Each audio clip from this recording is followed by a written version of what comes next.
Buskang Luksoba Chongbariwa Shalka Tripura Chuthayo India Jutni candidate Rajendra Riangno Kebangbu by Keplai Klainani Nahar Mungo Tini Chashalo 43 Korbuk Chelagang Hatiwo Lahar Himbotok Te Hati Panda Klaizaka Ashali Pandawo Haimanjaka 43 Korbukni Kecham MLA Priyomoni Deborma Logiwo Manjaka India Jutni Kebangma Adongrok সাংস্কৃতিক কর্মসূচিতে অংশগ্রহণ করার এবং রাজনৈতিক কর্মসূচিতে অংশগ্রহণ করার তার সঙ্গে শিক্ষা স্বাস্থ্য বাসস্থান কাজ বিনামূল্য চিকিৎসা এই সমস্ত কিছু নাগরিক পরিষেবা সরকার প্রদান করবে। সরকার দ্বারা নাগরিকগণ দেশের জনগণ এই সুফল ভোগ করবেন। এটাই হলো আমাদের ভারতবর্ষের সংবিধান, যে সাংবিধানিক অধিকারে যে সমস্ত সুযোগ সুবিধা দেওয়া হয়েছে সেগুলো সাংবিধানিক এই অধিকারগুলো ভোগ করার আমরা যে কথাগুলো বলছি, আমরা যে কথাগুলো কইতেছি, আজকে আমরা দেখলাম এই যে মিছিলটা কিছুক্ষণ আগে করলাম, এই মিছিলে ইচ্ছা থাকার পরেও মনে আগ্রহ থাকার পরেও অনেকে কিন্তু আমাদের মিছিলে অংশগ্রহণ করার সাহস দেখাইতে পারেন নাই, মিছিলে অংশগ্রহণ করেন নাই। এটা কোনো জবরদস্তি না মিছিলে যে অংশগ্রহণ করতে হইব। আমরা কোনো রাজনৈতিক কর্মকাণ্ডে অংশগ্রহণ করাটা এটা হলো স্বতঃস্ফূর্ত, সবারই বিভিন্ন ধর্ম করার বিভিন্ন রাজনৈতিক দলে অংশগ্রহণ করার অধিকার আছে। এই অধিকার ভোগ করতে গিয়া সংকোচ, দ্বিধাদ্বন্দ্ব এবং উৎকণ্ঠা, উদ্বেগ একটা মানুষের মধ্যে একরকম ভয় আজকে ভারতবর্ষের প্রত্যেকটা মানুষের মধ্যে তৈরি হয়ে গেছে। এটা মনে করি না আমরা যে শুধু চেলাগানেই এটা আছে, এরকম না। ভারতবর্ষের সমস্ত জায়গায়, সেটা কাশ্মীর থেকে শুরু করে কন্যাকুমারী পর্যন্ত, পূর্বের গুয়াহাটি থেকে শুরু করে মুম্বাই পর্যন্ত, উত্তর দক্ষিণ পূর্ব পশ্চিম ভারতবর্ষের প্রতিটা অংশে যেখানে যেখানে বিজেপির ছায়া আছে, সোজা কথা বলতে গেলে কি আমাদের ভারতবর্ষের বর্তমানে শাসক বর্গের বড় দল হইল বিজেপি দল।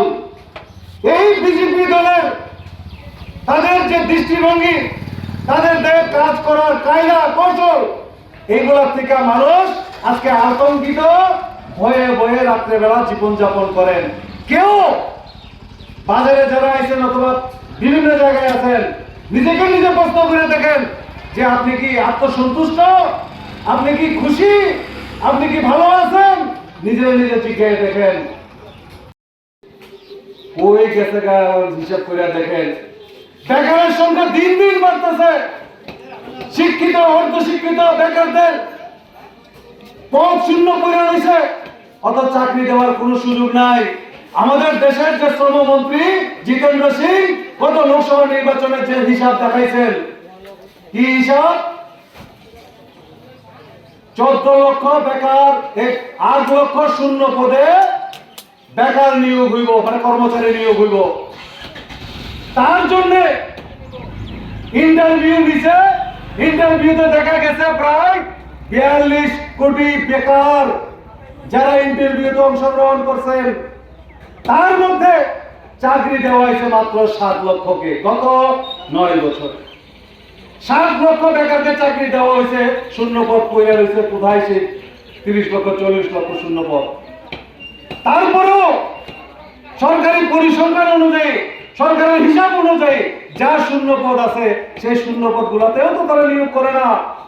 আর তার সঙ্গে গ্রামীণ এলাকার যে অর্থনীতি, চেলাগাং বাজার কি আজকের থেকে 5 বছর আগে এরকম আছিল? আজকের থেকে 6 বছর আগে চেলাগাং বাজার এরকম আছিল? ভাবা যায়? কারণ মানুষের হাতে টাকা নাই, কাজ নাই, ভয়ের পরিবেশ। এই ভয়ের পরিবেশে মানুষ ঠিকমতো কাজের দাবি করতে পারে না, নিজেদের অভাব অনটনের দাবি করতে পারে না, সুযোগ সুবিধার জন্য লড়াই আন্দোলন করতে পারে না। সেই জায়গায় মানুষের হাতে যেহেতু টাকা নাই, তো মানুষ কি করে বাজারে আইবো বা কি করে বাজারে গিয়ে শাক সবজি মাছ মাংস কিনবো? যেখানে নিজেদের প্রাণ বাঁচাইতে লড়াই সংগ্রাম করার কোনো অধিকার এই দেশের সরকার, এই রাজ্যের বিজেপি সরকার গত 6 বছর ধরে দিতেছে না। ভাবা যায় এই সারাদিনের মতো এলাকাতে সিপিএম কর্মীরা খুন হয়, সিপিএম কর্মীদের বাড়িতে আগুন লাগাই দেওয়া হয়, সিপিএম কর্মীদের বাড়িতে রাত্রেবেলা গিয়ে ভয় ভীতি হুমকি সন্ত্রাস এগুলো সংগঠিত করা হয়। এইগুলা আজকে থেকে 6 বছর আগে ভাবা যাইত না। চালাগাঙ্গা ছিল একটা সময় সুখ শান্তি সম্প্রীতির একটা মিলনস্থল। এই তার সদুত্তর দিতে পারতেন না, কেউ তার ভালো উত্তর দিতে পারতেন না, খুশিও না আনন্দও নাই, একমাত্র কোনো মতে দিন যাপন কইরা বাচ্চা যাওয়ার মতন কোনো মতে দিন কাটাইতে পারলেই হইছে, বাচ্চা থাকতে পারলেই হইছে। যার জন্য একটু মিথ্যা প্রলোভন, মিথ্যা প্রতিশ্রুতি, অথবা বাড়ির কাছে গিয়ে কেউ যদি রাত্রেবেলা চিল্লি দেয় অথবা বেড়ার মধ্যে যদি একটা শব্দ করে ভয় কইরা সে কাতরাইয়া যায়, আরো আতঙ্কিত হয়ে যায়, এবং তখন থেকে কয় না আমি আর গণতান্ত্রিক আন্দোলনে ন্যায্য দাবিতে আমি কোনো কথা কইতাম না। এই হলো আজকে আমাদের ভারতবর্ষের পরিবেশ। সেটা ধর্মের নাম দিয়েই হোক, জাতের নাম দিয়েই হোক, বর্ণের নাম দিয়েই হোক, সাংবিধানিক বিভিন্ন যে সংস্থাগুলো আছে সেটা সিবিআই, ইডি, ইনকাম ট্যাক্স বিভিন্ন দপ্তরগুলোকে কাজে লাগাইয়া তারা যেন তেন ভাবে সরকারের টিক্কা থাকার উদ্দেশ্যটাই হইল তাদের লক্ষ্য। সরকারের টিকতে হইল, মানুষ বললে বড়। গত 19 সালের লোকসভা নির্বাচনে আমরা দেখলাম পুলওয়ামাতে 40 জন সিআরপিএফ বন্ধু সন্ত্রাসবাদীদের দ্বারা আরডিএক্স বিস্ফোরণে তারা শহীদ হইলেন, মারা গেলেন।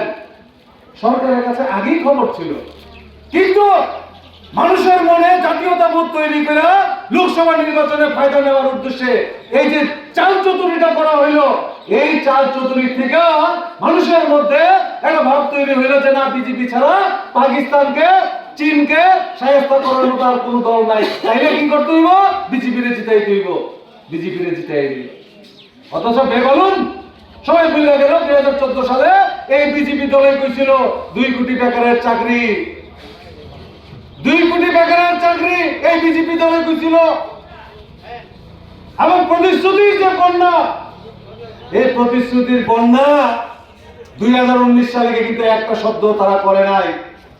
2019 সালে একটা শব্দ তারা করার সাহস পায় নাই, একমাত্র পুলওয়ামাতে এই দুর্ঘটনাটার কাজে লাগাইয়া তারা ফির ক্ষমতায় আইল।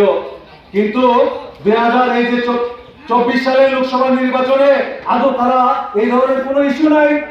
দেখে কি জয় যদি হইতে হয় তাইলে একমাত্র রাম ভরসা, রাম মন্দির উদ্বোধন, ওই গুজরাটের জলের নিচে গিয়া কৃষ্ণর মন্দির উদ্বোধন করে গুজরাটে।